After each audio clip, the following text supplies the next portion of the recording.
Okay, hello artists, beautiful artists. Welcome back into my studio. It's Kelly Folsom here.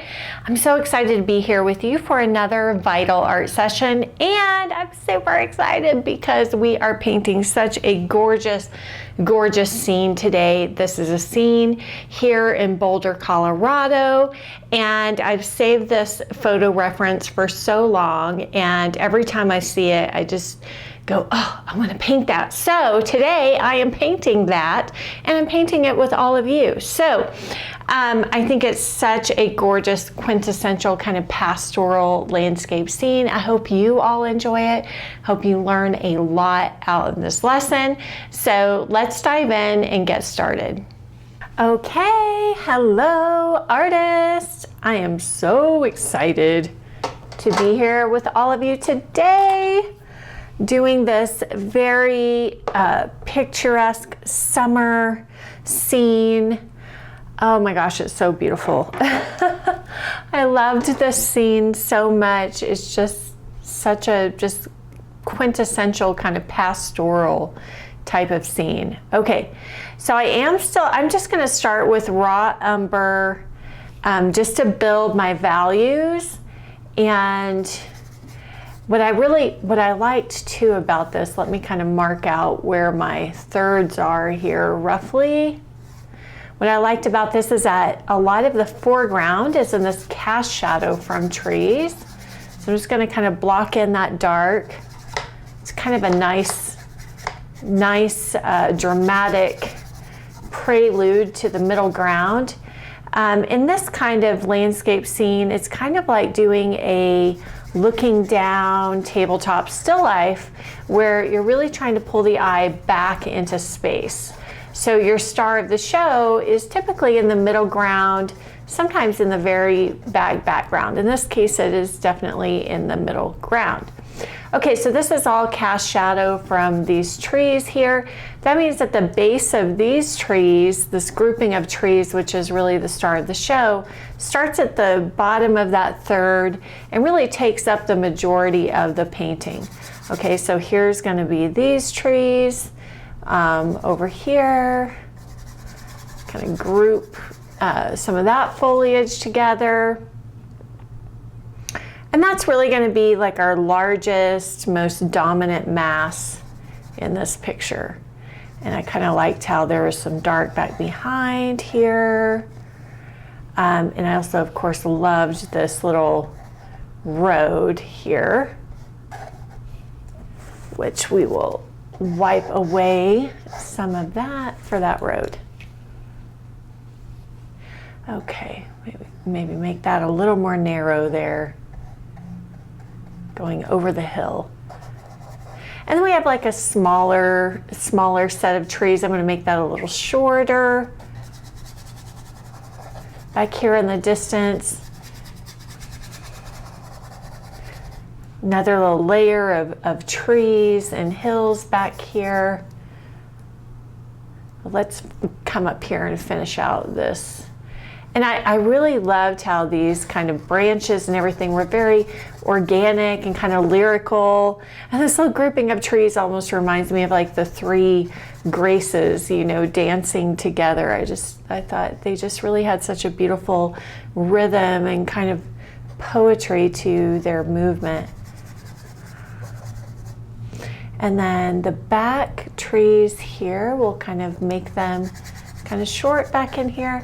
So even whenever you're doing landscape, you know, try to get your size and placement in first, building those values, of course, before we start going into color. It'll just help. You know, landscape, there's so much to it. There's so much stuff, you know, there's so much foliage and little tiny grasses and all this stuff down here, which we're not going to be worrying about. But there is so much stuff, so it's really a matter of focusing on the big things, getting the big important things blocked in first, so that, especially if you're out in the field, because you only have, you know, a couple of hours before the light, not even that sometimes, before the light starts changing. Okay, so that is roughly our size and placement and our values. I'm trying to make this back hill value just a little bit lighter in value, even more so than this tree here, because it's kind of in the middle ground before all those back distant, and there's like a little hill back here. Not sure how important that little hill is, but I'll go ahead and indicate it for now. The other thing I really loved about this painting, of course, or this painting, this scene is like how the clouds kind of come in counter to that, and the shapes of the clouds just kind of carry through that rhythm of the trees as well. So it really has a nice, really nice harmonious patterns, repeating rhythms and repeating patterns. Okay, we're going to go straight in for some tree color here. Actually, let's start with this darkest dark. This is going to be one of our coolest, let's say one of our coolest, darkest greens. So I'm just going to do a little bit, well actually let's do a little cad lemon and some ultramarine blue, a little bit of alizarin crimson, just to get like a nice cool deep green down here, almost like an emerald green. We're approaching this the same way we would a still life, really. You know, getting those darks in first so that we can judge those other values. And I even think you could put in like some dark purples in here for some of the dark clumps of grasses as well. And much like a tabletop, you know, we really want our brush strokes to be more horizontal for the most part, to indicate, you know, kind of a flat plane here. Then you can come back later and kind of do some vertical strokes for some grasses sticking up if you want to do that. Okay, I'm going to go a little bit lighter than that for some of these distant shadows, and I'm using my, you can also use burnt sienna, but I'm sticking with my alizarin crimson since that's a little cooler for now. For some of these kind of distant cast shadows on the green grasses back here. So this is a sunny day, so we want to think in terms of, you know, cool shadows, warm lights. So I'm just trying to maintain that thought process as I'm putting in some of these darks. There are some really nice darks. Our light is really coming from the top right. It's mostly top plane light in this case. And then the branches themselves, let's do like a purple. I try not to do the branches that are in shadow. I try not to do black out here. So let's do some ultramarine blue, some burnt sienna, and some alizarin crimson.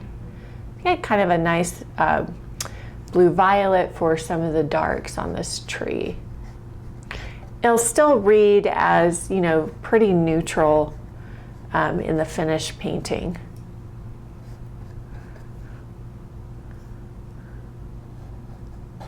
And I may have to pause here and there just to zoom in on my reference image here. And once I maybe need a little more detail. Okay, and then we still want to go to kind of a cool green for the greens that are in shadow under here. It's just maybe a little more lighter, so a little more yellow in the mix. I would almost rather put in a little too much shadow, and then I can layer light on top of it. Oh, I see now there's like more foliage on this side, which is kind of nice because it kind of holds in the eye in the picture. Okay, so now let's move to some of these richer, warmer greens. So I'm just going to start adding in a lot more cad yellow deep into that mix, maybe even some yellow ochre, some burnt sienna, just to get kind of a nice warm green, maybe a little earthier. You know, that kind of green that starts to happen once the heat of the sun, you know, starts to wear a little bit on that nice spring green that we start off with every year.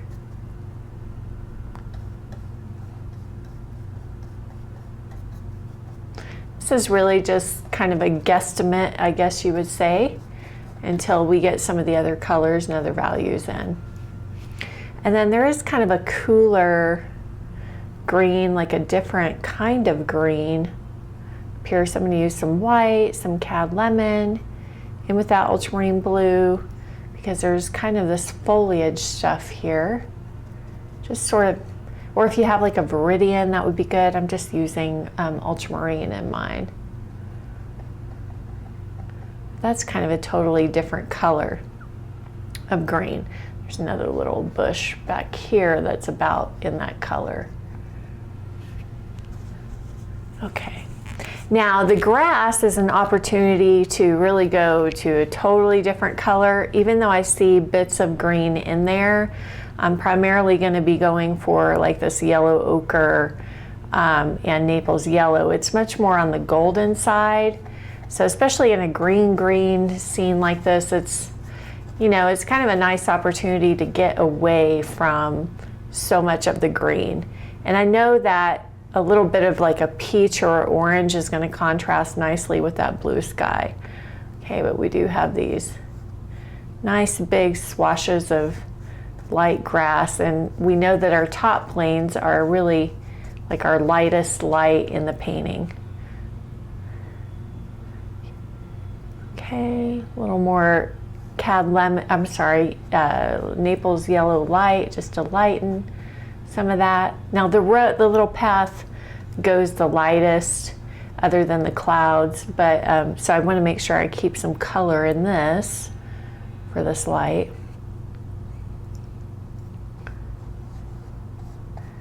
Make sure you do put enough thick paint down so that it really reads as lit up. Part of what makes something look lit up is the coverage of that opacity of the paint, you know. So if we thin it down too much, you know, it can just start to not look quite as lit up. So we want thinner paint in the shadows, thicker paint in the lights. Okay. So that should be a relatively good start. Okay.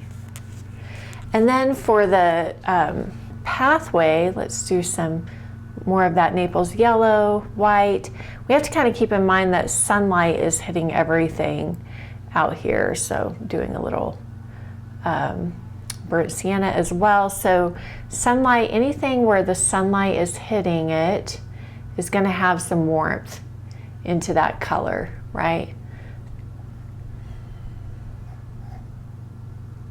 So I just want to make sure we do have enough warmth in there.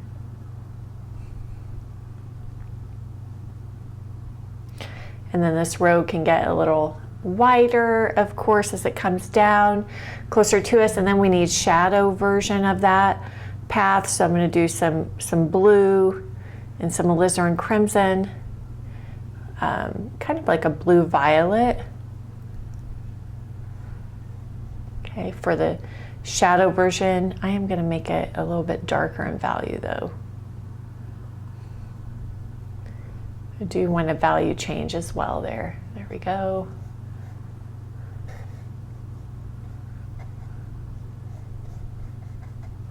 Especially since I don't want to call too much attention to this foreground area, so I want to bring more attention to the light on the path in the distance.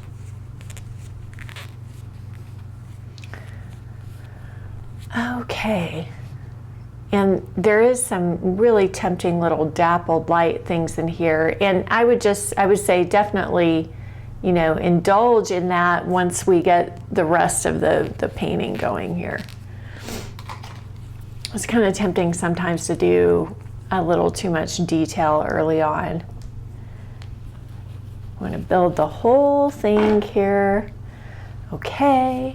So I'm actually going to start with the clouds because I feel like in the photo that sky, especially out here in Colorado, that sky is reading like so blue. And actually the color I started with on the path is going to be very similar to what I need. It just needs to be lighter. So it's kind of like a, you know, purpley gray, but very, very light. You could give it a little more color if you want. A little more ultramarine blue and some alizarin crimson or some burnt sienna and ultramarine blue will make a really nice neutral as well. I kind of like to mix, have a variety of the mixtures instead of just one mixture. So, but I'm painting the shadow part of these clouds first. Okay, so this swooping under, probably not going to be able to get all of them in, but the beauty of these clouds is that they really do frame out these trees so nicely. So I'm just going to cut in around the trees. And then as you see down here, you see how you see more of the underbelly on the ones that are above our head, you know, because they're above our head. And then the ones that are closer down to the horizon we start to see less and less of the underbelly. So they start to get more and more like horizontal here. I think maybe I'm going to drop, maybe give more sky, less of those back trees. Okay. And then let's say the color for light on the clouds might be very similar to this path color, just, you know, more white in the mix. So kind of like a peachy white to indicate like warmth on white. Let's do a little cab red light in there, just get it a little peachier. There we go.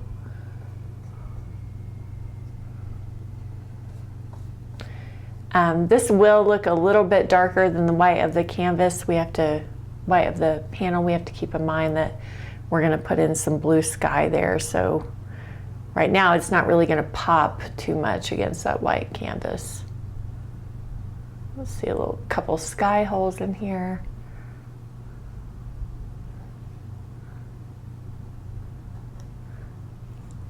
You can start to see how that begins to make a little more sense now.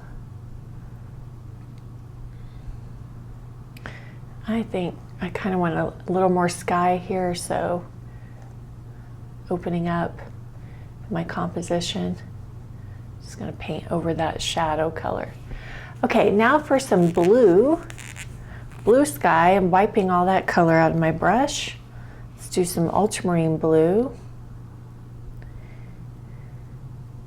And you can probably see this in the reference image where the blue of the sky is a little richer and a little darker up at the top. Now that's like really, really blue and very dark. I don't think we need to go that dark. I'm going to go a little bit lighter, maybe even a little less blue, even though I know that blue is quite tempting. That Colorado blue.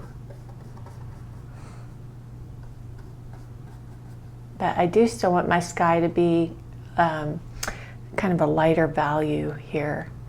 And again, you could also use a little cab red light or a little burnt sienna just to neutralize a bit.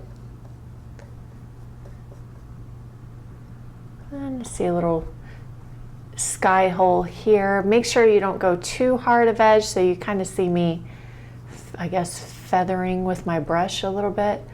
You know, I definitely want a distinction between cloud and sky, but I don't want super hard edges.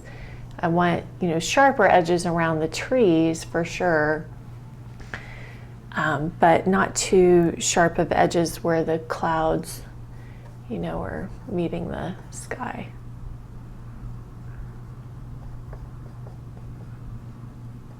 Just trying to fine tune my shape here, look for some sky holes for little cutout shapes here on this tree, just to fine tune that shape a little bit more, or a lot more. And then you'll notice as the sky color gets closer to the horizon that it starts to move to kind of a greenish blue. So I'm going to put in a little bit of like a lemon yellow into that mix, just to try to gradate the sky. Got to figure this out. Let's see. Move this over. Trunk coming down here.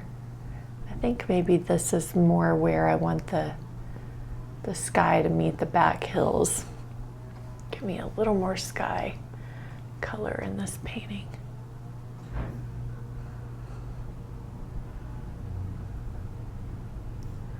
Let's see. So now we can kind of hone in on our star of the show section here. Now that we have everything kind of blocked in more, and start to just, you know, get a little more information, a little more specificity here on the shape. I do kind of like the cloud that's up here. We'll try it out and see, back to that kind of the light on that peachy cloud. I do like that.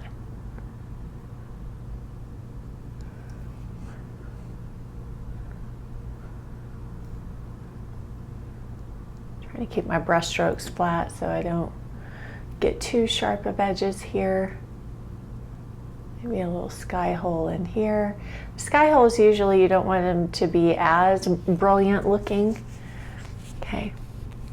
Now, let's do some back trees. In the photo, they really look as dark and as lit up as the ones in the foreground. There's really not a ton of atmosphere out here in Colorado, but I want to go a little cooler, a little bit lighter back here in these distant hills. And again, I definitely want an edge distinction there, color distinction and edge distinction, but I don't want it to be too sharp because it's in the distance.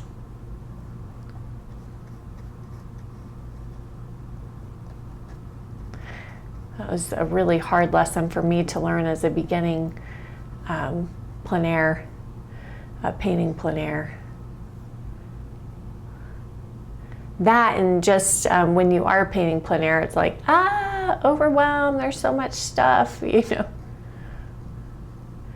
And then sometimes the opposite problem, whenever you're working from photo, the temptation might be to just paint everything too detailed or too much information. So both ways kind of have some pros and cons. All right, I'm going to use like a really long filbert. This is actually, I don't have these on the supply list. I don't even know if they make them. You might check. But the only brushes I really love from Rosemary and Company are the Evergreen long filberts, but specifically the Evergreen. So we're going to do some light on these trunks, some burnt sienna, some white, little yellow, maybe even a little cab red light. Sometimes the cab red light is too strong, and then sometimes the burnt sienna is too weak or too soft. But we definitely got some nice light on some of these tree trunks, which I would like to get at least a start on with the time we have left.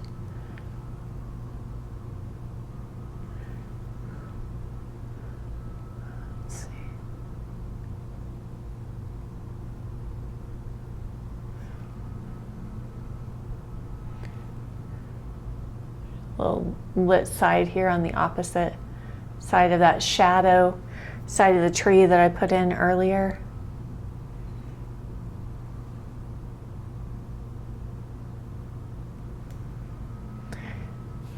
And then it disappears into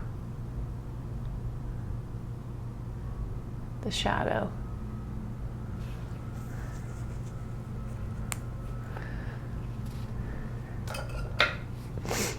This is kind of the point too where I like to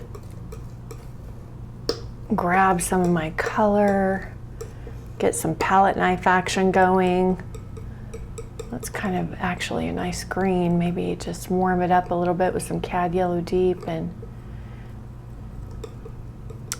some burnt sienna to get, you know, some more textural quality on this foliage. Make sure we've got enough overlap in front of that background sky.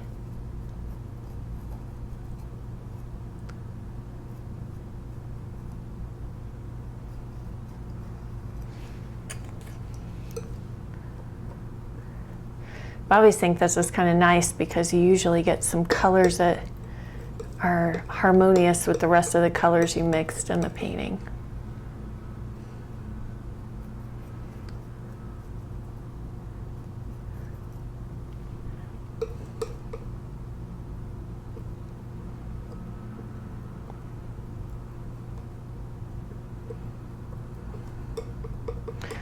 kind of like not over mixing the color as well, just to let some of that color, you know, shine through a bit more.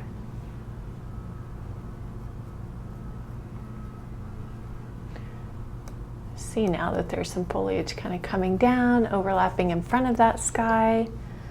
Let's get kind of a cooler, some of it's kind of in shadow. The underplanes are in shadow, so maybe some of that cooler green again.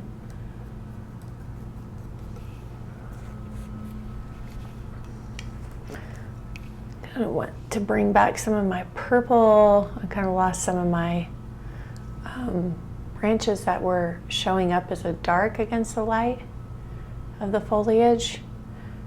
Sometimes that alizarin and ultramarine blue goes a little sweet looking, so a little burnt sienna is nice.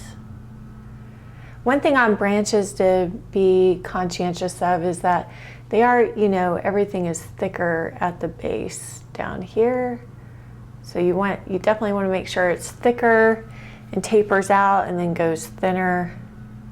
And that's kind of where like a little round or a rigger or a long filbert, a small long filbert like this can really help a lot.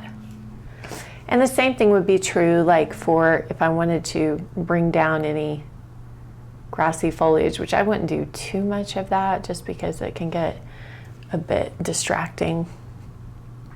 And now that I see all of this, I feel like this is reading just a touch too dark down here in the foreground. So I do want to kind of air out that shadow a bit down there with a little bit of a lighter green. So I'm going to do some ultramarine blue and yellow ochre just to get something a little cooler and a little lighter. It's just reading a little flat and a little black.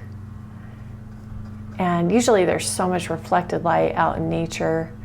But I do tend to start, you know, with that dark because it's kind of nice to leave some of the dark there. You can kind of see some of the dark clumps, and also sometimes just with my brush, you know, creating some of that texture and movement in the grasses as well. It's a nice way to do that. And you might find other ways that are just feel intuitive and natural to you. That might be basically getting the same effect, but maybe a different technique. So just, you know, a lot of practice with this, all this stuff, you know. It just takes time for things to, you know, sink in more and become more natural.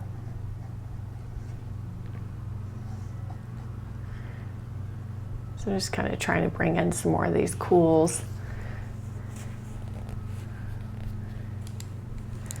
And that's definitely feeling a lot better because usually outside on a bright sunny day like this, even in a cast shadow, even this close up, there would be like a lot of blue sky kind of reflecting back into it. So, and then let's do like some purples in there too, some alizarin crimson and some of that ultramarine blue.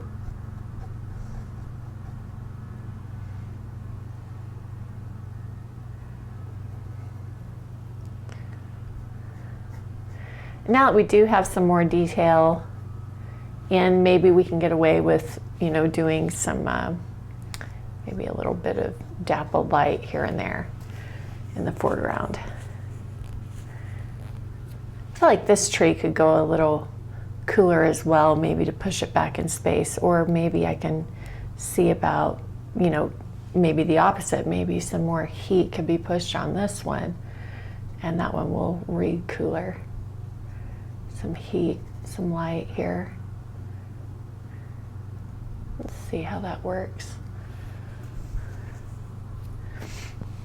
Oh, I was going to do just a couple pieces of dappled light with some burnt sienna, some Naples yellow light, and some white. I just see some little peekaboos of light down here in the grasses. Again, we just have to be careful about if we were doing a whole scene just on you know, just on dappled light, then, you know, that would make sense. But there's just so much in this scene, so I just feel like, you know, gotta keep it as simplified as we can, even with all this crazy stuff we got going on here. the wild woolly, the wild woolly wilderness here of, wild untamed grasses, and it's beautiful.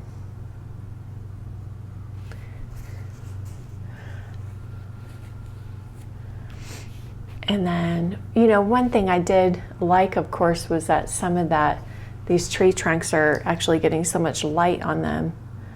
I'm going to go back to my burnt sienna and yellow ochre here, because some of these tree trunks are standing out, and I kind of edited that side out, so.